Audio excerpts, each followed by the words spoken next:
was looking at this idea, or thinking about this idea of observation. There's a course in psychoanalytic training called Infant Observation. You basically learn about child development through experiential process. And I was curious about the idea of observing and what it means to observe, what it means to be observed.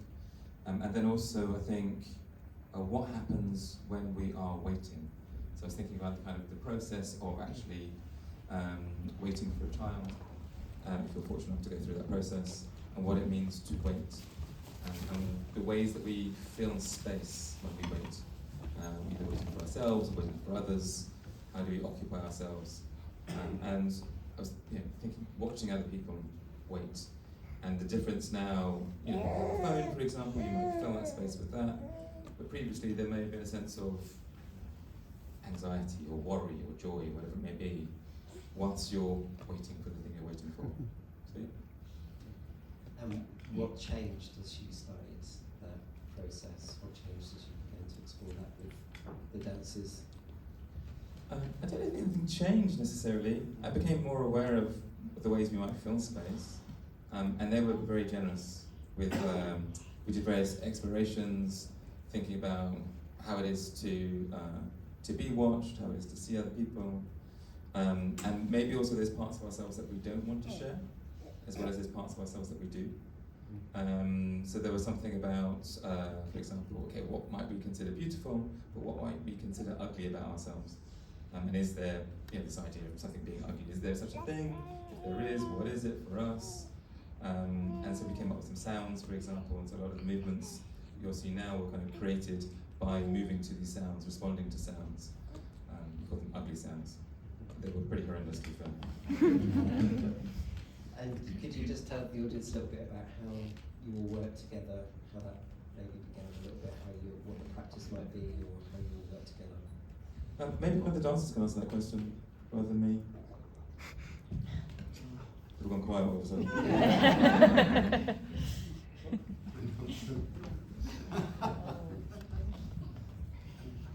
I don't know if I need this. Do I need this?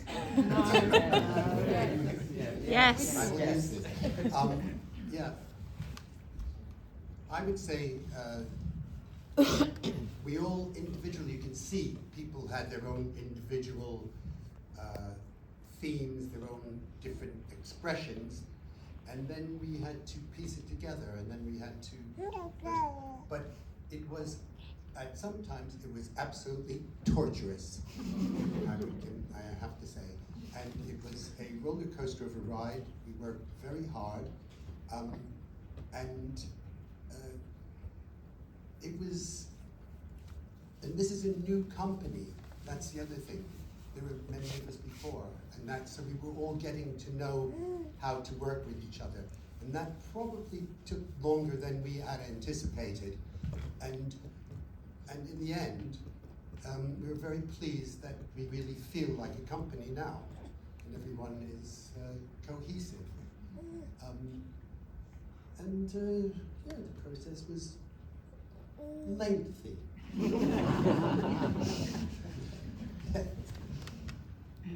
Anybody else? Yeah. I remember you and I went to, sorry, hello. I remember you and I decided to explore childhood fears, and then you asked us to actually dance your partner's fears, so rather than me just dancing my fears, Kate would be dancing my fears and I'd be dancing hers. And that was through telling a story about those fears. It's sort of about a waiting game, certainly was for me anyway, being in a situation where I was waiting, and all of the fear that manifested itself in that waiting, what had happened, why am I waiting, I shouldn't be waiting. And they were sort of quite vivid memories from childhood that we explored. Yeah, I'm curious, were there any surprises when you were doing these explorations? Like dance always brings back things that we can't necessarily articulate with words. I'm just interested what came up for you through the power of exploration and moving. Can everyone see me here, by the way? Yeah.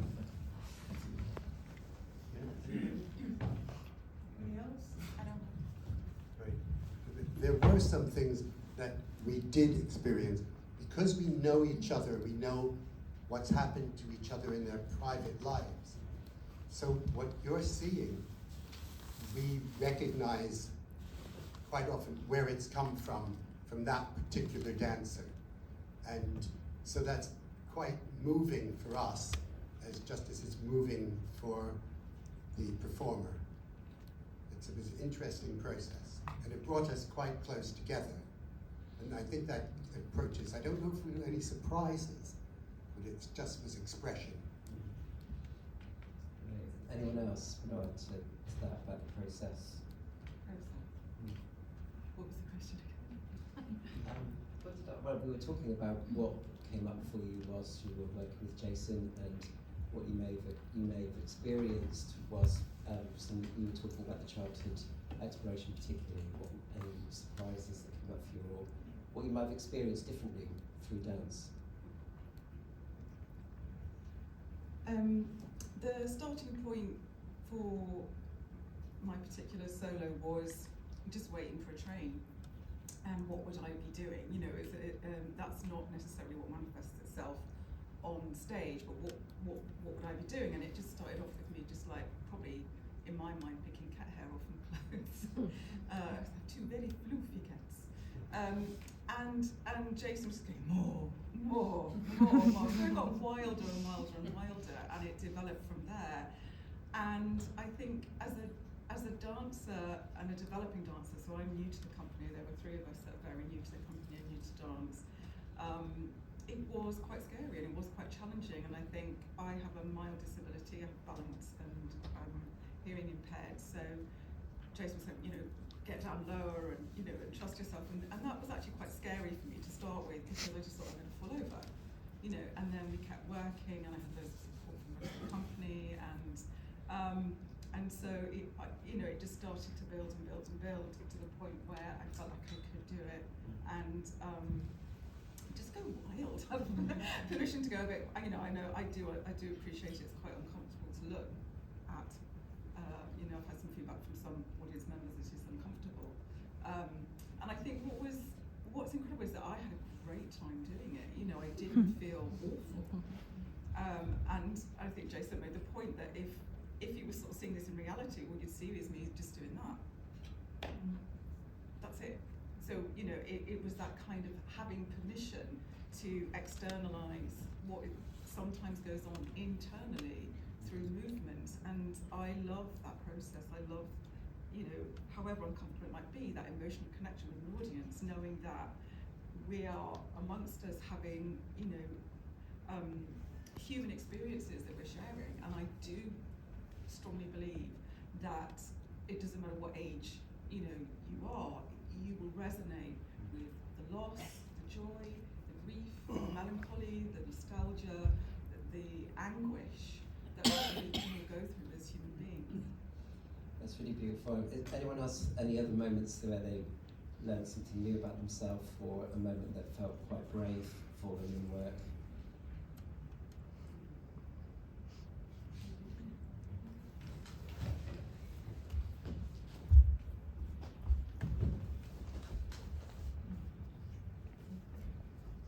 I felt very brave because my solo was about putting down my grief. And I lost my husband a couple of years ago, and Jason said, find a narrative, something to do with these trousers.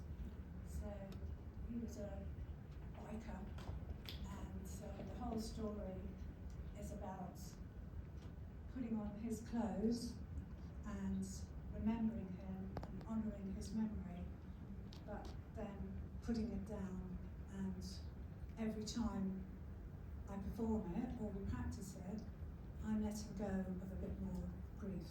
So it's been quite difficult, but also very joyful. It's beautiful, and there's definitely one of the images.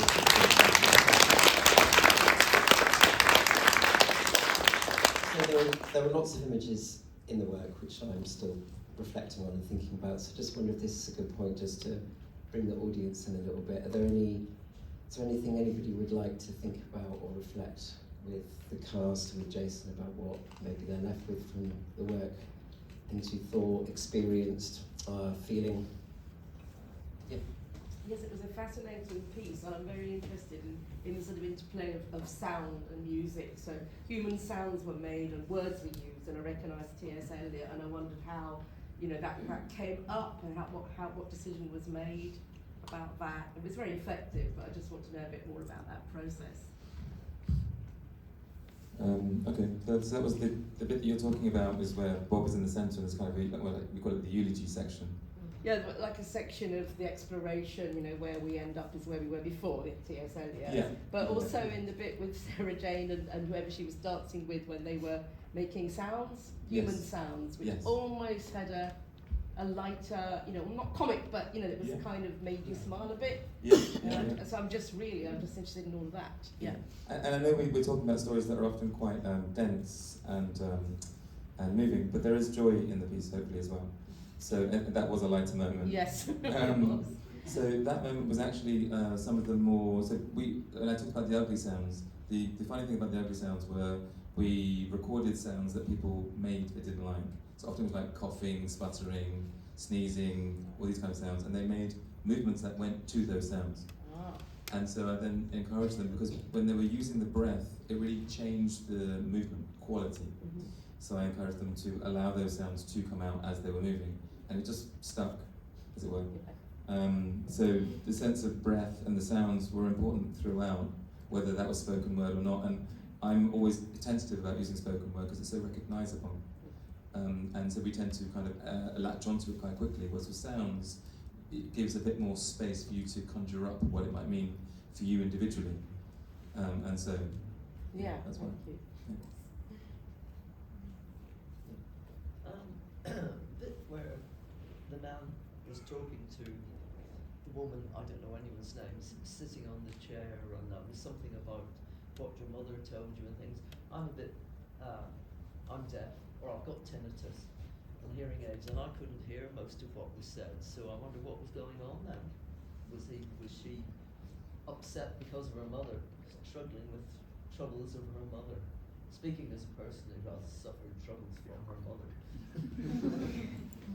And maybe, as you were saying, as you were speaking from your own experience, maybe that's the thing to take away, is what was your experience of it. But And she didn't look very happy in the end. It's a shame. I didn't look very happy in the end.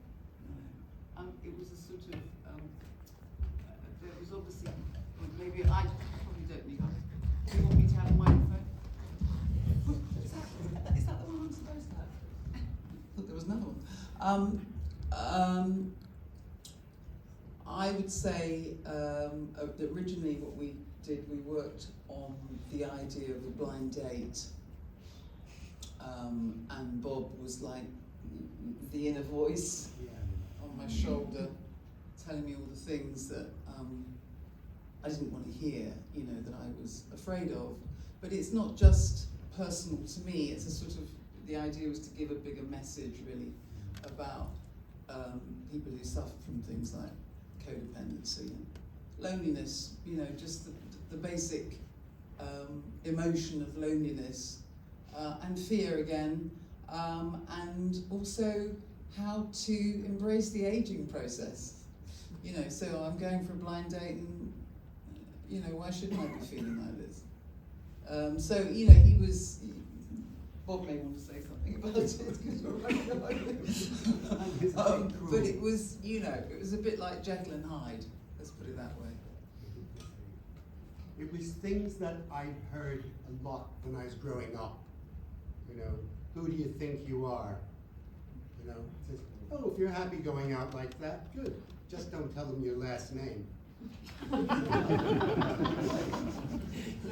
So they were Bob's thoughts mainly. And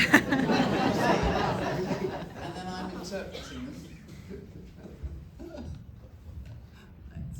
Anyone else? Anything that's still sitting with people that they'd like to? Oh, there you go. I'd just like to say thank you for sharing your story, your grief story. And I found myself fantasising about wearing my mother's old clothes and dancing with them So it's lovely to hear what you said. That really sort of resonated for me. And I loved the way it built up. And the bit that I most loved was the woman on her own, joyfully dancing around with all these people, like sort of as if they were like not watching or bored, or I don't know what. There were lots of different feelings went through me when I saw them. But the joy, that was what really I was left with. And I just really thank you for that joy. It's great.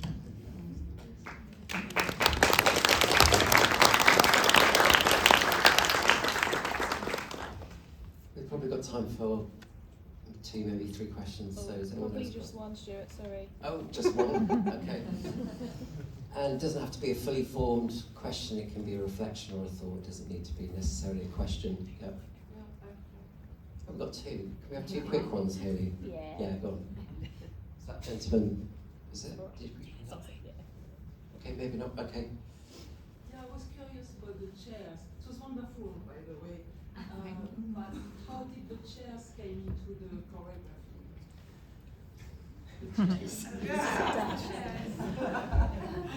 Because we're old, we need to sit down. I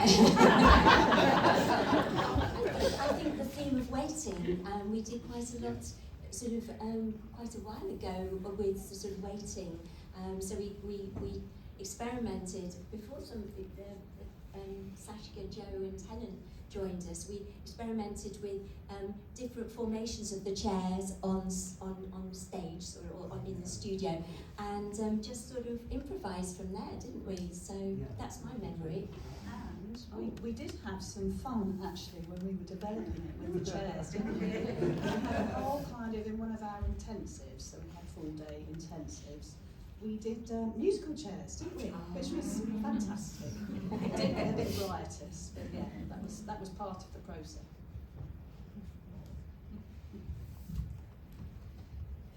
Anyone, one last thought, anybody? Or shall we leave that there? Oh. I just wanted to say that the range of emotions that you all portrayed were so relatable, and I think that is mainly because of how passionate you all are as performers, and it just really shows through everything that you do. So I think you guys just did an amazing job.